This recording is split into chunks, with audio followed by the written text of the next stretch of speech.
रात के 10 बज गए थे।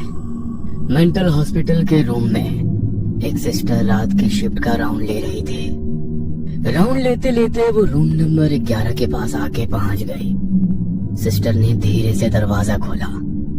अंदर बेड पे 27 साल की एक खूबसूरत सी लड़की दीवार को एकटक देख धीमी आवाज में कुछ फुसफुसा रही थी। उसे देख सिस्टर को थोड़ा अजीब लग रहा था। कमरे के अंदर जाने के लिए उसके पैर जैसे मना कर रहे थे। उस मेंटल हॉस्पिटल में ऐसे कई सारे अजीब पेशेंट्स थे और मानसिक बीमारी वाले पेशेंट्स का ऐसे बर्ताव करना काफी आम बात है। और वह एक सिस्टर थी तो उसके लिए तो ये रोज का ही काम था। लेकिन उस सिस्टर का उस मेंटल हॉस्पिटल में आज पहला दिन था। रात का सन्नाटा और अचानक से आती हवा के कारण होने वाली दस्तक उस खौफनाक मंजर में और भी डर पैदा कर रही थी। अंदर जाऊं या नहीं इस गहरी सोच में वो पड़ गई थी। मन में थोड़ी सी हिम्मत कर उस सिस्टर ने अपना एक पैर अंदर बढ़ाया ही था कि तभी अचानक से वो लड़की जोर से हंसने लग गई और अजीबोगरीब हरकतें करने लग गई। उसका मुंह दीवार की तरफ था। उसने अचानक से अपनी गर्दन उल्टी घुमाई। वो देख सिस्टर के पसीने छूट गए। उसके पैर मानो वहीं जम गए। अपने कांपते हुए हाथों से कमरे का दरवाजा बंद कर सिस्टर दूसरे सिस्टर को आवाज लगाते हुए रिसेप्शन की तरफ दौड़ी। Sunita sister, Sunita sister. दौड़ते हुए सिस्टर रिसेप्शन पे पहुंच जाती है। रिसेप्शन पे एक सिस्टर किसी से फोन पे बात कर रही थी। आंटी जी, आप बिल्कुल चिंता मत कीजिए, वो बिल्कुल ठीक है। हम उसका अच्छी तरह से ख्याल रख रहे हैं। इतना कहकर सुनीता सिस्टर फोन रख देती है और उस दूसरी सिस्टर को देखकर कहती है, क्या हुआ रचना सिस्टर, तुम इतनी डरी हुई क्यों हो? तब रचना सिस्टर जो कुछ हुआ था वो सब सुनीता सिस्टर को बताती है। लेकिन आप किससे बात कर रही थी? अरे वही रूम नंबर 11 में जो लड़की है ना, उसी की माँ का फोन था। बेचारी रोज रात को फोन करके उसके बारे में पूछती है। कुछ ही महीनों पहले उसे यहाँ भर्ती करके चले गए। तब रचना सिस्टर जिज्ञासा भरी नजरों से सुनीता सिस्टर को देख पूछती है, आखिर हुआ क्या है उसके साथ? उसकी हालत कैसी हो गई? दिखने में तो काफी खूबसूरत है वो। हाँ, ऐसी हालत बस दोनों ही हालात में हो सकती है, जब कोई किसी से पागलों की तरह प्यार करे और वो उसे ना मिले, या फिर तब जब उस पे किसी रूह का साया हो। ये सुन रचना सिस्टर हैरान हो जाती है और कहती है, तो इसके साथ क्या हुआ? अफसोस दोनों। मतलब? तब सुनीता सिस्टर उसे नैना के बारे में बताने लग जाती है। नैना 27 साल की हो चुकी थी। वो इंजीनियरिंग के आखिरी साल में पढ़ रही थी। पूरे कॉलेज में नैना से खूबसूरत लड़की और कोई भी नहीं थी। कॉलेज के सारे लड़के नैना के पीछे पागल थे, लेकिन नैना ने अपने सपनों के राजकुमार की एक अलग ही कहानी बनाई थी। वो मन ही मन रोज उसके जिंदगी में आने वाले राजकुमार के सपने सजाती थी। नैना और उसके सपनों की दुनिया असल जिंदगी से काफी अलग थी। नैना अक्सर खुद से ही बातें करती और कभी कभी जोर से हंसती। उसको देख उसकी माँ और पापा बहुत परेशान थे। उनकी बेटी की शादी की उम्र हो गई है और अब उसके लिए कोई अच्छा सा लड़का ढूंढना चाहिए, ऐसा उन्हें महसूस होने लगा। और उन्होंने कई सारे रिश्ते भी नैना के लिए लाए, लेकिन नैना हर रिश्ते के लिए मना कर देती, ये कहकर कि वो लड़का उसके सपनों के राजकुमार जैसा नहीं है जैसा उसने सोचा है।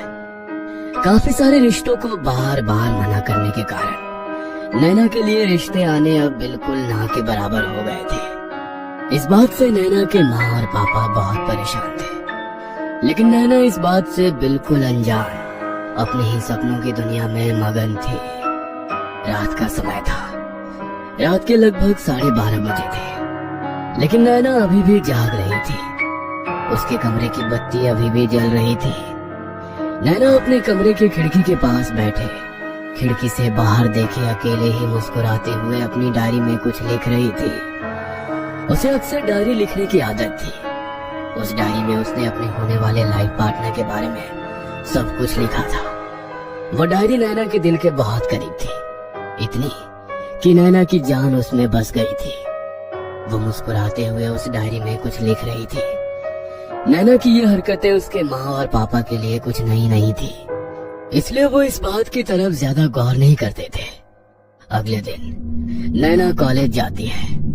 आज नैना का 27वां जन्मदिन था। वो आज अपनी डायरी भी साथ ले आई थी। नैना के दोस्तों ने नैना का जन्मदिन काफी बढ़िया से मनाया। उसके ग्रुप में नैना की सबसे अच्छी दोस्त निशा और अभी कुछ महीने पहले ही दोस्ती हुए नए दोस्त ईशान और जतिन थे। दोनों मन ही मन नैना को पसंद करते थे, लेकिन ये बात दोनों ने अभी तक नैना से नहीं कही थी और ना ही एक दूसरे से। उस दिन नैना कॉलेज की लाइब्रेरी में अपनी डायरी में कुछ लिख रही थी और तभी अचानक उसे अपनी माँ का फोन आया। वो जल्दी जल्दी अपनी डायरी वहीं भूल गई। जतिन ने वो डायरी उठा ली और किसी का ध्यान नहीं है ये देखते हुए वो डायरी फटाक से अपने बैग में डाल ली। घर आके जतिन ने नैना की डायरी पढ़ना शुरू किया। जतिन एक एक पन्ना पढ़ता जा रहा था। वैसे वैसे उसके माथे पर एक शिकन सी आ रही थी और उसकी आंखों में एक अलग ही भाव दिख रहा था। रात के लगभग 1 बज गए थे। जतिन ने वो डायरी पूरी पढ़ ली और चेहरे पर एक टेढ़ी मुस्कान लिए वो डायरी को टेबल के साइड पे रखकर सो गया। उधर नैना के कमरे की बत्ती अभी भी जल रही थी, लेकिन अजीब बात ये थी कि आज नैना बहुत परेशान थी। उसका कमरा पूरा बिखरा पड़ा था और वो पागलों की तरह अपनी डायरी ढूंढ रही थी। कमरे से आती आवाजों के कारण उसकी माँ की नींद खुल गई और वो नैना के कमरे के पास आ गई और उसके कमरे के दरवाजे पे ठक ठक की और पूछा, नैना, नैना तो ठीक तो है ना? पर नैना का कोई जवाब नहीं आया। उसकी माँ ने उसे फिर से आवाज लगाई, नैना बेटा, तू ठीक तो है ना? हाँ हाँ माँ, मैं ठीक हूँ। बेटा, बहुत रात हो गई है, सो जा। इतना कहकर उसकी माँ सोने के लिए चली गई। इधर नैना को रोना आ रहा था। उसे ऐसा लग रहा था जैसे उसने अपनी सबसे कीमती चीज खो दी है, जिसमें उसने अपने सारे सपने संजोए थे। अपनी आंखें पोंछते हुए नैना ने कमरे की बत्ती बुझा दी और वो सो गई। काफी मशक्कत के बाद उसकी आंख लग गई। अगली सुबह नैना कॉलेज आई थी, लेकिन वो बहुत उदास लग रही थी।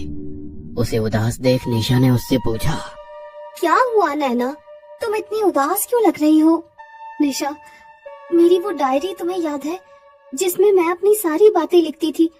वो कहीं खो गई, मुझे नहीं मिल रही। ईशान वहीं खड़ा था। उतने में जतिन वहां आ जाता है। जतिन को देख नैना की आंखें फटी की फटी रह जाती है। जतिन ने वैसे ही कपड़े पहने थे जैसे नैना ने डायरी में लिखा था। जतिन को देख नैना उसकी तरफ आकर्षित होने लगी थी।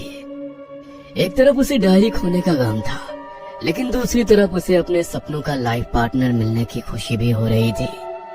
जतिन ने आके नैना को शादी के लिए प्रपोज किया और जतिन की तरफ आकर्षित हुई नैना ने उससे हाँ कर दी। नैना और जतिन दोनों बहुत खुश हो गए, लेकिन ईशान के चेहरे पर बिल्कुल भी खुशी नहीं थी। उसका तो मानो दिल ही टूट गया था, लेकिन वो वहीं चुपचाप खड़ा सब देखता रहा। दिन ब दिन जतिन के प्यार का जुनून बढ़ता चला गया। वो नैना के प्यार के लिए पागल होने वाली हरकतें करने लगा। वो किसी को नैना के पास आने नहीं देता था, यहाँ तक कि उसने निशा को भी नैना से दूर कर दिया। एक दिन तो हद हो गई। जतिन ने ईशान के साथ मारपीट कर दी। जतिन नैना के प्यार के लिए अजीबोगरीब हरकतें करने लगा। कभी अपने पूरे शरीर पर नैना का नाम खून से लिखता, तो कभी अपने खून से लिखे लव लेटर्स नैना को भेजता। नैना को भी अब जतिन के ऐसे बर्ताव से डर लगने लगा था। एक दिन नैना जब जतिन के घर गई तो नैना को वहाँ उसकी डायरी मिल गई। अपनी डायरी को जतिन के कमरे में देख नैना हक्की बक्की रह गई थी। साथ ही में टेबल के ड्रॉअर में कुछ लव लेटर्स और लड़कियों की कुछ तस्वीरें भी मिली। नैना वो देख ही रही थी कि तभी वहाँ पर 40-45 साल का एक आदमी आ गया। उसे ऐसा अचानक देख नैना थोड़ी डर गई। तब वो आदमी बोला, अरे बेटा डरो नहीं, मेरा नाम किशोर है, मैं जतिन का चाचा हूँ। मैं अपने काम के सिलसिले में बेंगलोर में रहता हूँ। हर हफ्ते यहाँ आ जाता हूँ जतिन का हालचाल पूछने। उस बेचारे का इस दुनिया में मेरे अलावा कोई नहीं है। उसके माँ बाप की एक रोड एक्सीडेंट में मौत हो गई। तब से उसके दिमाग पे एक गहरा असर पड़ा है। कितने ही दिनों से वो मानसिक बीमारी से लड़ रहा है। ये सुन नैना शॉक हो जाती है और कहती है, क्या कहा? मानसिक बीमारी? तब जतिन के चाचा कहते हैं, हाँ, मानसिक बीमारी। उसे ऐसा लगता है कि दुनिया की हर एक एंटीक खूबसूरत चीज उसके पास हो, इसलिए वो सारे एंटीक खूबसूरत चीजें इकट्ठा करता है और अपने घर में सजा के रखता है। ये देखो, पूरा घर ऐसी ही चीजों से भरा पड़ा है। नैना इधर उधर अपनी नजर घुमाती है तो उसे घर में बहुत सारी ऐसी एंटीक और खूबसूरत चीजें दिखाई देती है। नैना उन चीजों को देख ही रही थी कि तभी वो चाचा जी आगे कहते हैं, वो भावनाएं नहीं समझता, बस बाहरी खूबसूरती की ओर आकर्षित हो जाता है, और वो चीज अगर खराब हो जाए या बदसूरत हो जाए तो उसका नामो निशान मिटा देता है।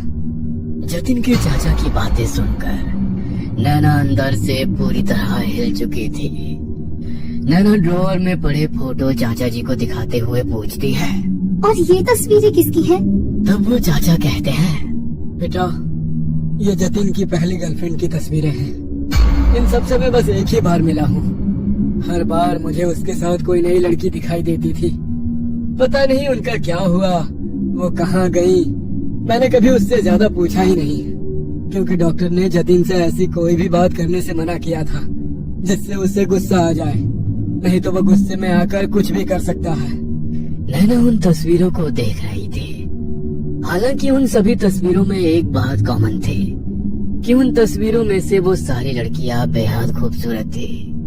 उस ड्रॉअर में एक फोटो और भी थी जो उल्टी कर रखी थी।